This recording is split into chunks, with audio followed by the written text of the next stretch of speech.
I came to this work honestly, as a patient first. Robert Hilliker joins us from Ethos Behavioral Healthcare. He shares his journey from his first experience with therapy as a 13-year-old through gaining a PhD in clinical social work to starting multiple organizations with the intent to put mission in front of margin. They are hyper-focused on patient experience, team values, and recovery success. He says, anybody that is not in long-term recovery in my family system has died from addiction. Enjoy. Welcome to the Illuminate Recovery Podcast. We shed light on mental health issues, mental illness, and addiction recovery, ways to cope, manage, and inspire. Beyond the self-care we will discuss, you may need the help of a licensed professional. My name's Kurt Nider. I'm a husband, a father, entrepreneur, a handyman, and a student of life. I avoid conflict, I deflect with humor, and I'm fascinated by the human experience. And I'm Shelley Mangum. I am a clinical mental health counselor, and my favorite role of all times is grandma. I am a seeker of truth, and I feel like life should be approached with tremendous curiosity. I ask the dumb questions. I fill in the gaps. The Illuminate Recovery Podcast is brought to you by Illuminate Billing Advocates. Make billing and collection simple with leader in substance abuse and mental health billing services. Verification and analysis of benefits, pre-authorizations, utilization management, accurate claim submission and management, denial and appeal management, and industry-leading reporting. Improve your practice's cash flow and your ability to help your clients with Illuminate Billing Advocates. Kurt and I have the privilege of talking with Robert Hilliker today. Robert is the Chief Executive Officer at Prairie Recovery Center and Chief Clinical Officer at Ethos Behavioral Health Group. Robert is driven by a deep commitment to serve others and is passionate about the subject of hope and despair in clinical treatment. His 20 years in the field of addiction and mental health encompasses private practice, clinical supervision, the creation and management of clinical programming, and co-founding of the Lovett Center in 2014 and co-founding of Ethos in 2018. Robert, I have no doubt that you've had a profound influence on the industry, and Kurt and I are super happy to be able to talk with you and have a conversation today on this episode. So thanks for being here. Yeah, thank you. Thanks for having me, and glad to be with you guys. Absolutely. So it's always kind of nice to start out introducing yourself, maybe giving a little bit of background, how you ended up in the industry. I've yet to find anybody that, grew up going, yeah, this is where I want to work. I want to work in substance abuse and mental health recovery. Well, listen, I might be that person for you then, Shelley, because this is so, I'll tell you, I come from a long line of alcoholics. I'm actually the third generation of my family in recovery. So grandparents, parents, me.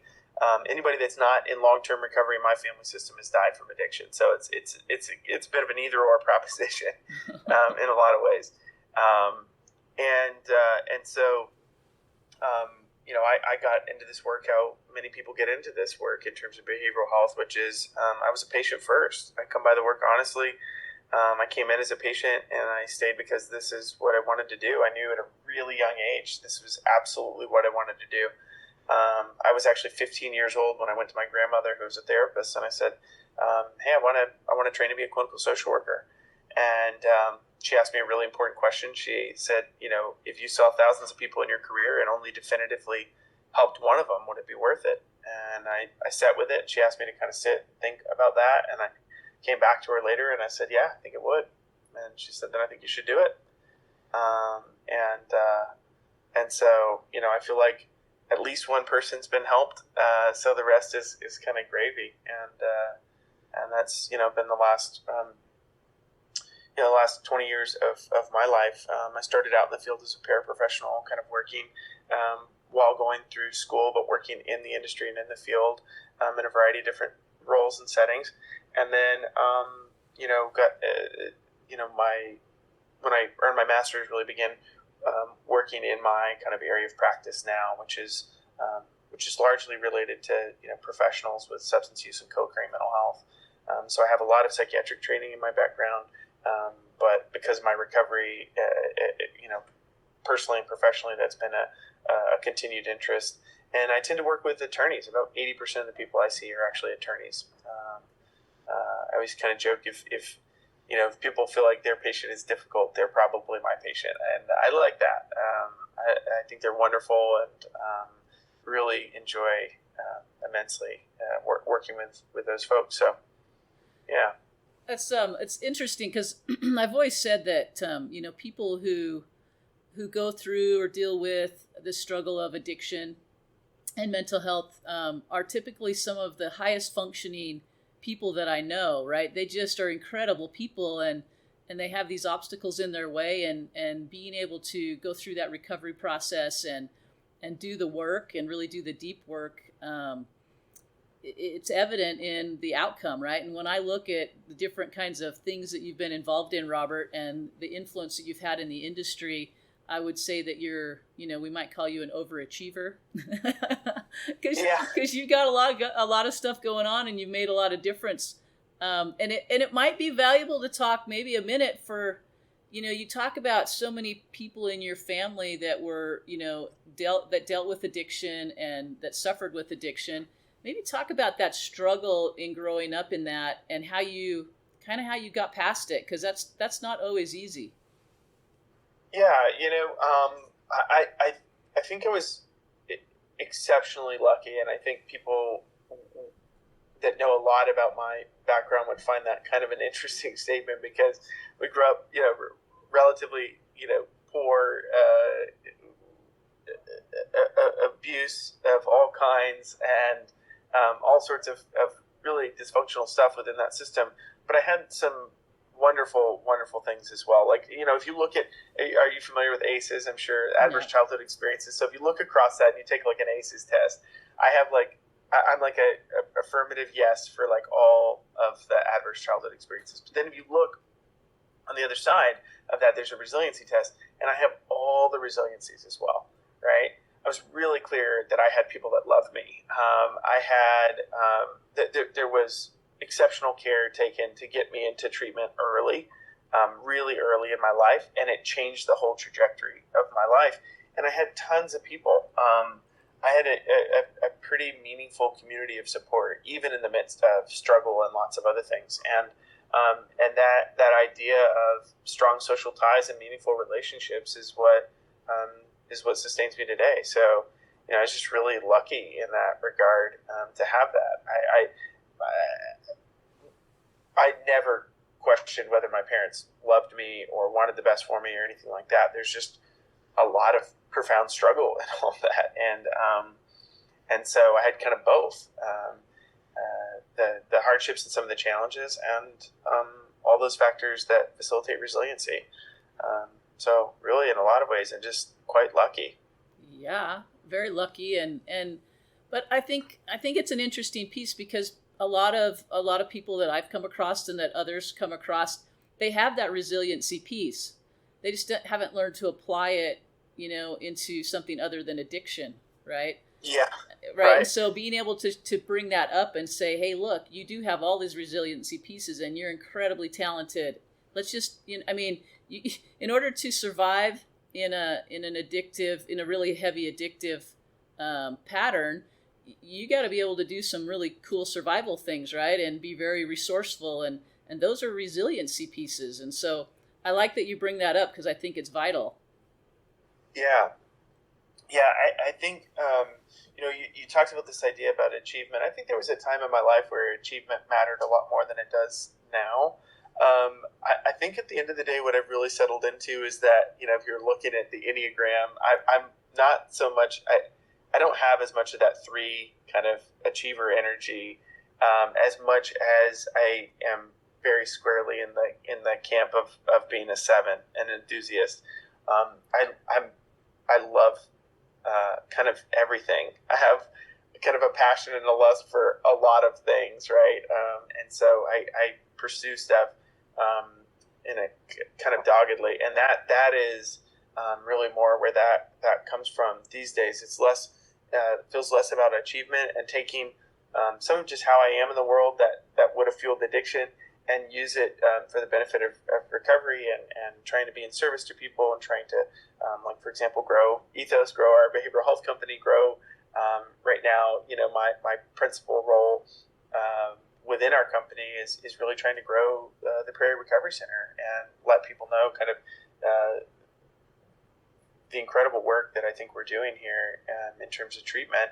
And so, yeah, I get really passionate about it. I get really excited about,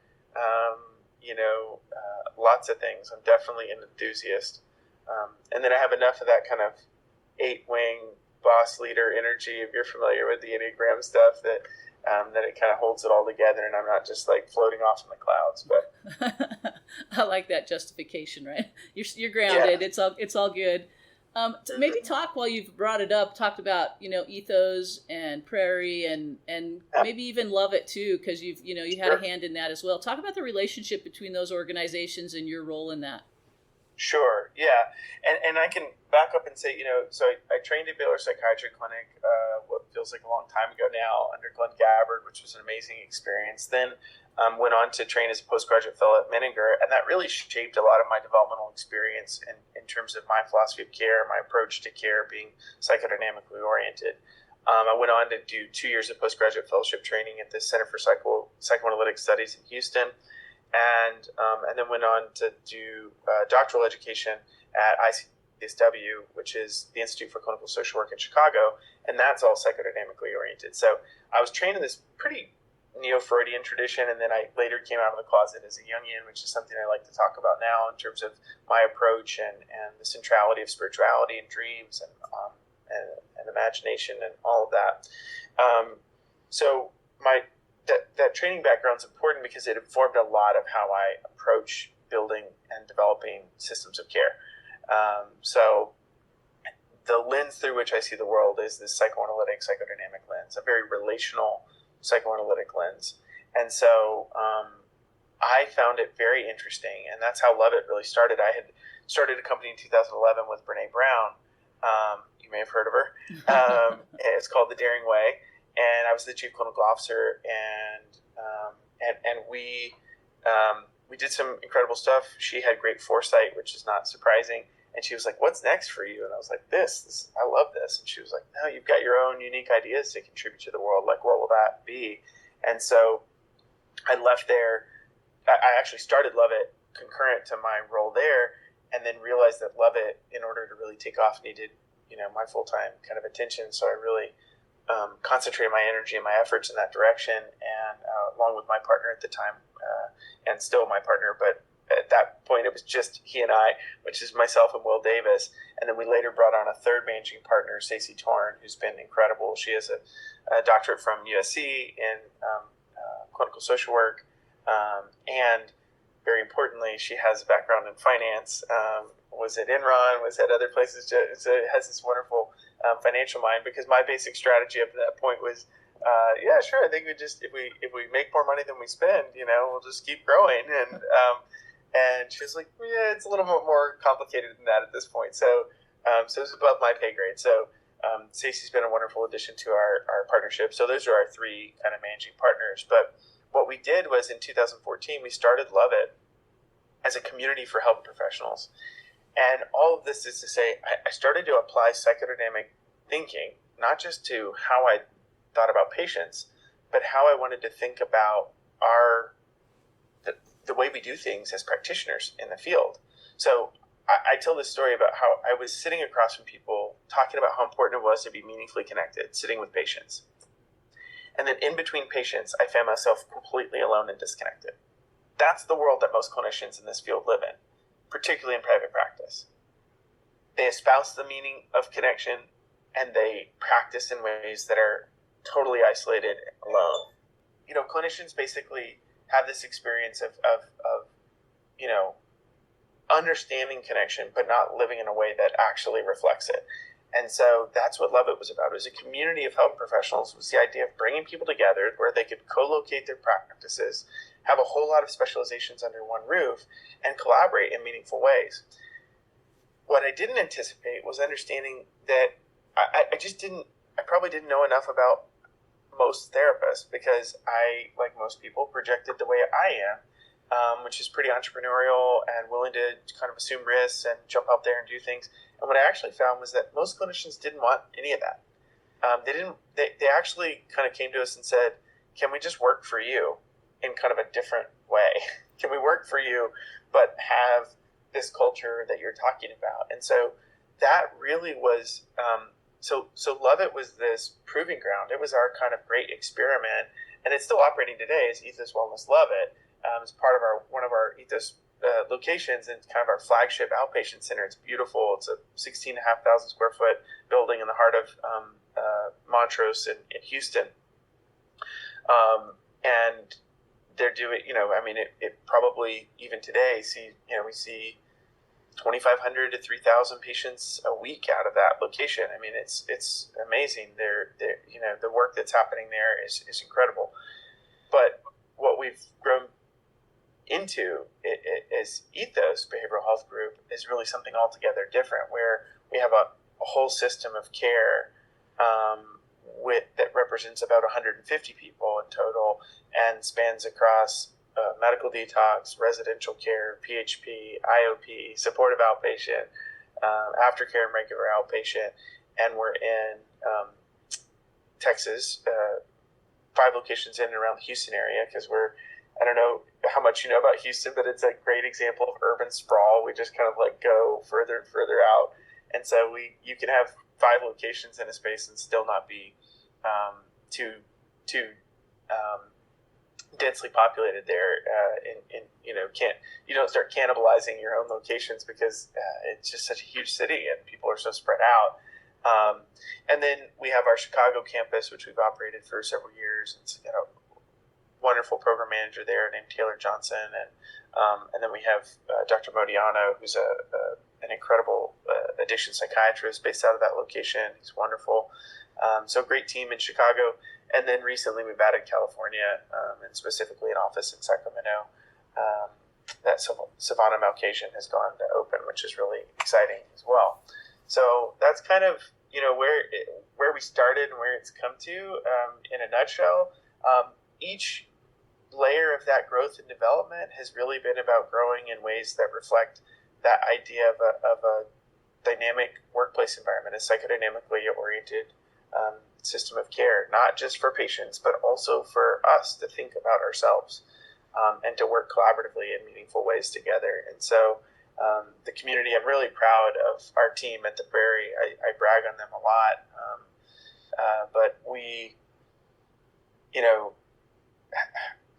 half the people out here I've known for close to 20 years. And so even though we opened the program, bought the facility in 2018, renovated it to open as a residential facility in 2019, it feels like we've been operating forever because the team we have it's all 20-year relationships, 15-year relationships. And so we have this incredible culture here of really love and belonging and connection.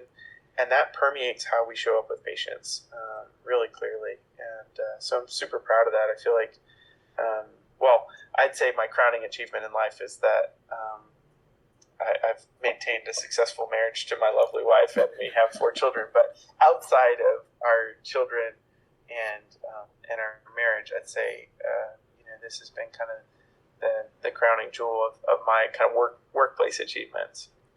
Well, it's incredible what you're able to accomplish. I know we were talking, kind of pre-show about the idea of private equity, companies coming in and buying up organizations, substance abuse and mental health organizations, and kind of what happens in that field. So let me ask you this question: as you build, Ethos and it grows, and it sounds like it's growing, pretty well.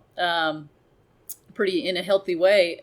How do you keep it pure and with that same image and same culture that you're talking about? Yeah. So, I'll tell you, it's a great question, and I kind of wish we had started recording our pre-show interview because we got into some fun stuff. So maybe we can rap about that now. But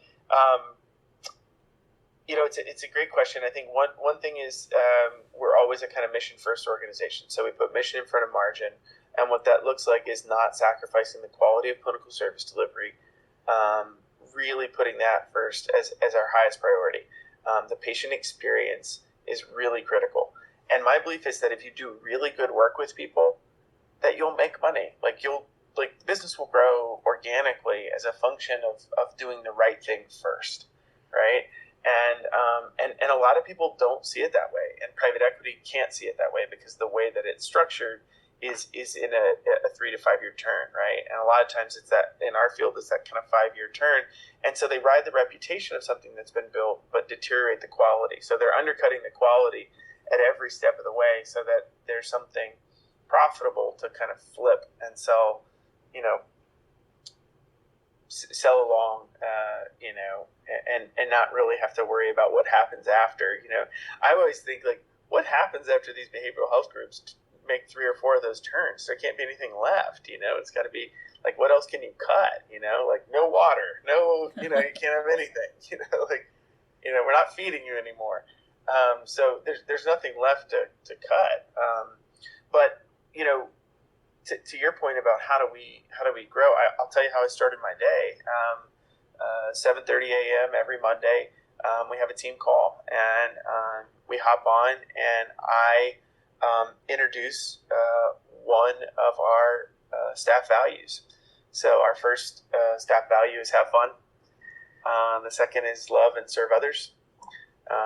The third is about fostering hope, which is really central to our treatment. The one I covered today, last week, it was no mistakes, only key learning. We're a key learning culture. That's something I learned from Renee in my time working with her, is that if you want to have a cultural environment that's interested in learning about one another, you can't focus on mistakes. You've got to organize it as a key learning. And so we have that kind of no mistakes, only key learning. But the one I covered today was about embracing change. And I kind of introduced some ideas about that, how we think about that in relation to our patients, but also how we think about that personally. And then our entire staff, whoever wants to chime in, starts to chime in on the call. And a lot of times, they're relating to it in a professional manner, but they're also relating to it in a deeply personal way.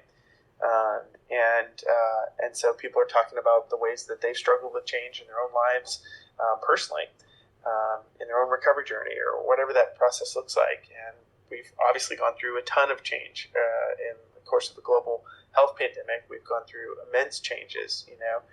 The fact that we're doing this virtually and not in person or something, all of that is informed by the change that we've been through. And so we're that's part of how we would stay true to mission and stay true to form is basically maintaining those kind of meaningful relationships and connections within our company, regardless of the size. And part of that's broken up, it starts to break up by location, right? So you have more individual location leadership that manages that, because we're a lot like primates. People are, outside of, and it's funny, that like a primate group, a troop of chimpanzees or something would probably be in a group that averages maybe like 150, right? And we're at that mark. We're at like 150, and outside of that 150, right, there would be a new troop that forms or something. And so for us, I think what growth beyond this point looks like is cultivating more middle management and individual location leadership to really empower them to lead teams and to feel like they have a hand in day-to-day management in a meaningful way. And just working with those leaders to stay really committed to mission. Our KPIs are like, do people feel loved when they leave our treatment? That's literally that's one of our exit evaluation questions. Like, I don't know another treatment center that asks, like, do you feel that the staff here genuinely loved you? And that's super important to us.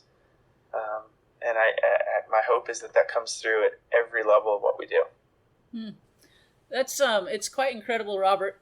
Because what I hear you saying is what we all talk about in the in the therapeutic world and in the clinical world. We all talk about how connection is the opposite of addiction and connection's vital. But this point that you bring up is very interesting, and maybe one of the reasons why I moved away from private practice is I had in my mind that there should be this association of clinicians that are helping and supporting each other, and it never felt like that's what was happening.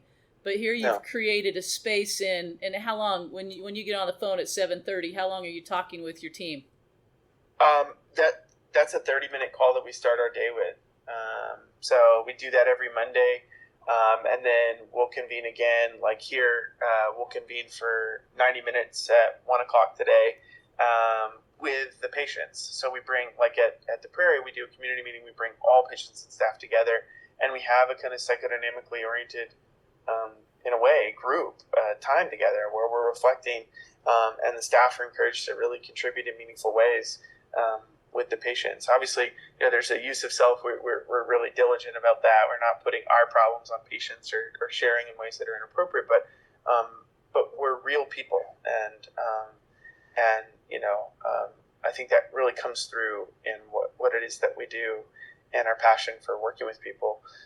So yeah, the call this morning is our 30-minute kind of start to the week. Gets everything rolling, and everybody hops into their 8 a.m.s with a different sense of connection. That's the thing. It doesn't take much. It's more about intentionality. It's about creating and holding space and some intention for that than it is about, taking 7 hours a week to do team building or something.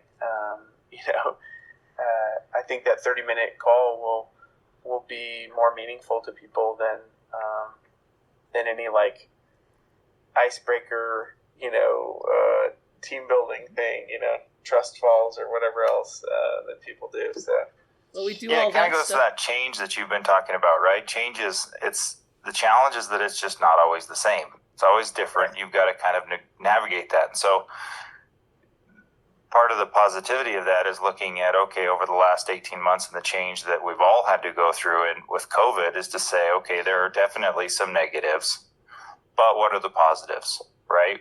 We do a podcast, and 2 years ago, if we would have said, hey, we're going to do a podcast and we're just going to do it over the phone, it probably would have sounded pretty inauthentic, right? Or forced. Whereas like now that's just what people do. We're familiar with it, right? We're ready to do it. Our company, we work remotely. Everybody's remote. So all of this stuff we're super familiar with. Friday night, we all got together and went to a baseball game. And in 8 months, probably the first time that most of those people have even seen each other, right? So to me, that's kind of a negative, right? Like we've gotten used to this good change, this remote working thing, but it's different. So how do you kind of maintain that authenticity and that kind of thing? Because you bring up the monkeys thing and the leadership thing, where my immediate thought was like, well, yeah, but monkeys don't have technology, right? They don't have the ability to connect with more people. You can probably, lead effectively and have a close connected organization of much more than 150 people because you have this ability to be seen and to communicate effectively. But how do you collect that communication back, right? That's one of those challenges for you to get back, how to get higher than 150 is those people can get to know you through that Monday morning meeting and some of those other ways to connect.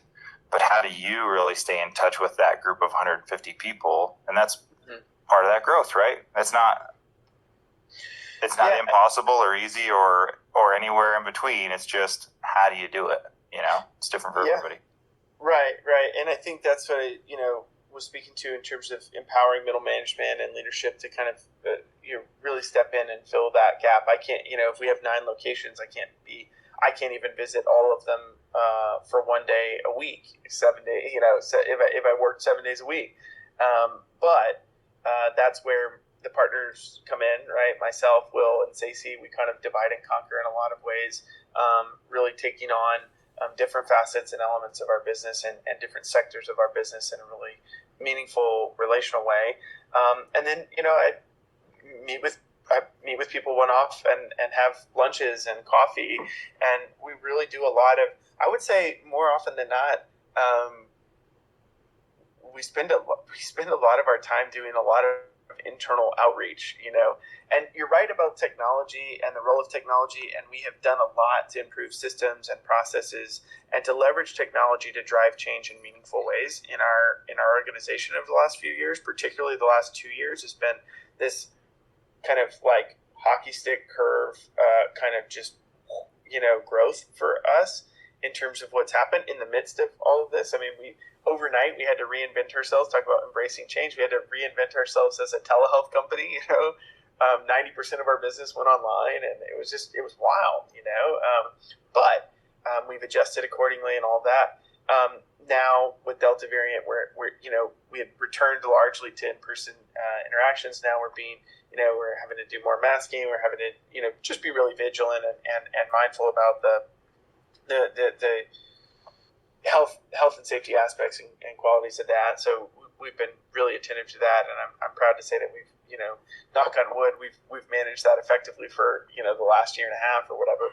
But to your point about technology, I believe that technology has outpaced our capacities in terms of our relational world, right? So while we can maintain connections to thousands and thousands of people, and I can post updates on Instagram and Facebook and LinkedIn and whatever other platform you want to utilize, that sense of relationship, that sense of knowing someone, the capacity to be vulnerably and meaningfully connected to them, probably caps out at a much lower number. And so, what we're trying to do is, how do you grow, reach more people, serve more people, help more folks, but do it in a way that still feels meaningful relationally, of course, first and foremost to the patient, but also to the staff. And technology, has its drawbacks in terms of, if we're not careful, it becomes the tail that wags the dog. It can absolutely dehumanize us. And so we try to be really vigilant about how do we leverage technology to drive change while also being really attentive to the fact that we're in an industry that's about people. And that means facilitating real and meaningful connection to people. So we still do a lot in the way of trying to do that. It's interesting that you talk about the ability versus the ability to kind of know versus actually connect, because there are like some social changes there that are kind of slowly occurring, right? Like I'm not on much social media beyond LinkedIn, but I kind of, for family members see it. There's this ability to know so much about people that you don't actually know, right? Or that you're not, they might even be friends, but you're not necessarily staying in touch, but you know what's changing and you know what's occurring. And then when you see them in real life, do you pretend like you don't know any of those things? Like, is it assumed that you know those things, or like there's people that you're friends with online that you wouldn't even say hello to at the grocery store. Or if you did, it would be awkward. Like, we don't know each other. We've never talked. But, like, we've liked each other's pictures 1,000 times. Like, there's this kind of this lack of connection in that relationship. And then also, like, kind of this cultural dynamic that has to change about that over time. So it'll be interesting to see what we do with that as humans. But yeah, no doubt. I mean, I think, and we're seeing more and more the kind of detrimental impact that has on people. The capacity that we have these days for anonymity is really, it creates some challenges, what people will say and do under the guise of being anonymous versus what happens when you actually have to like show up and kind of own that. So it's interesting. I think I think technological development has vastly outpaced human development. Human beings, we're not engineered to change as rapidly as the world has changed around us, and so that's a fascinating thing, and it creates all sorts of challenges. I mean, we see it a lot in treatment. One of the co-occurring issues that we now see and treat in treatment is people's kind of addictive connection to technology, right? The way that they can't put it down, the way that they can't disconnect from it or be with themselves or look inward. And so there's part of treatment is largely creating a kind of separation from some of that and a reflective space to be able to actually look inward at yourself for a minute, so. True story. And I'm wondering, as you talked about that idea that, just doing telehealth, you can help people and you can make some connection. But I've heard it from just many, many, many clients is I can't do much more of this virtual treatment or, this virtual stuff. What's that looking like with your community? It's a really mixed bag. I was talking about it with a guy this morning who was saying, I'm really, tired of this and this and that. And no doubt, I mean, there's a part of me that I will tell you that I think Zoom or any of this stuff is a distant second place from in-person interaction and the felt experience of being with someone, hands down. The flip side is it has created an accessibility to care for people. I'm seeing a lot of people. I probably still see more people clinically than I should, but it's what I'm passionate about, so I love it, and I continue to see people clinically. So I'm seeing people in kind of more remote and rural areas of Texas that I've picked up in the last year and a half that have said, hey, all of a sudden treatment's doable for me.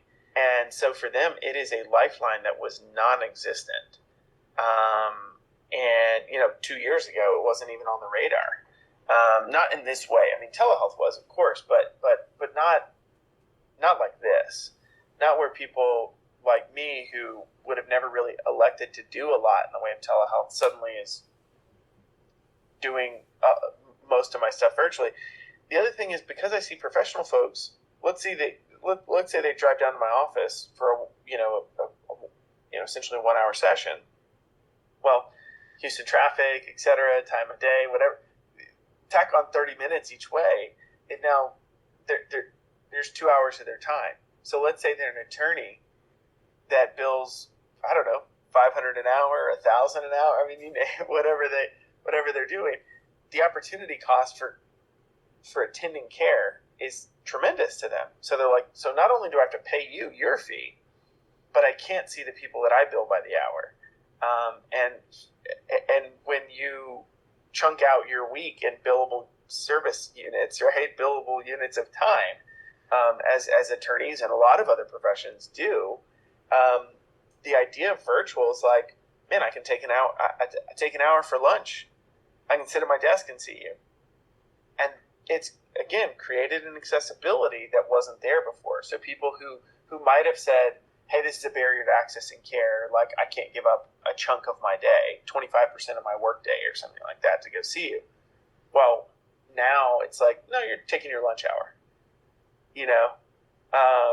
and that's actually, Kurt was talking about what are those kind of almost, the silver linings in this. That's kind of a silver lining in some of this, is we've seen some changes to accessibility that are ultimately positive. I think some of this stuff is here to stay.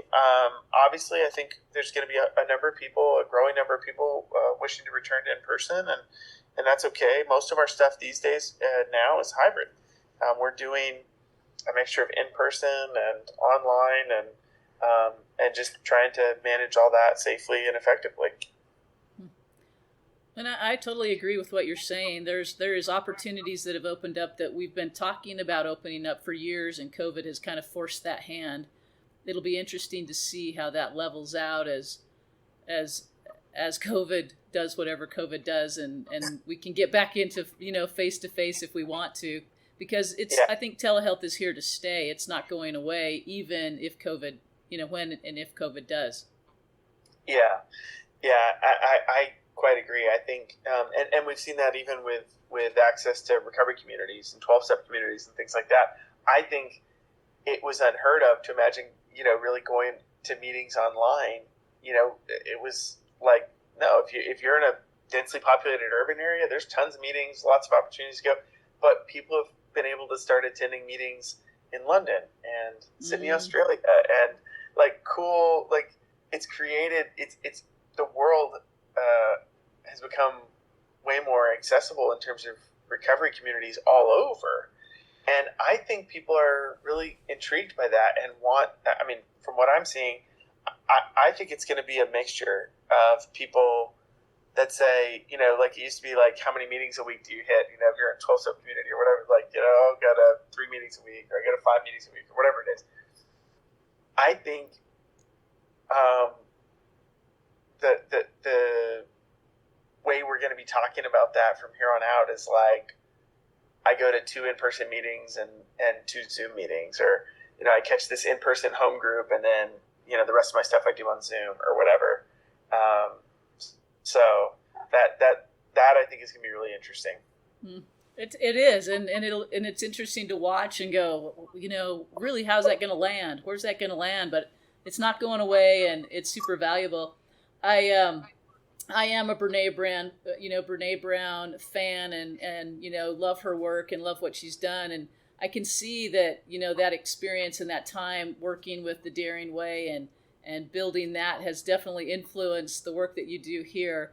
I mean, I know she's not the only one that does that kind of work, but she's really it's out there, and she's done a great job of organizing it and implementing it, and it's incredible. So I love to hear you talk about that and implement those in your culture as well.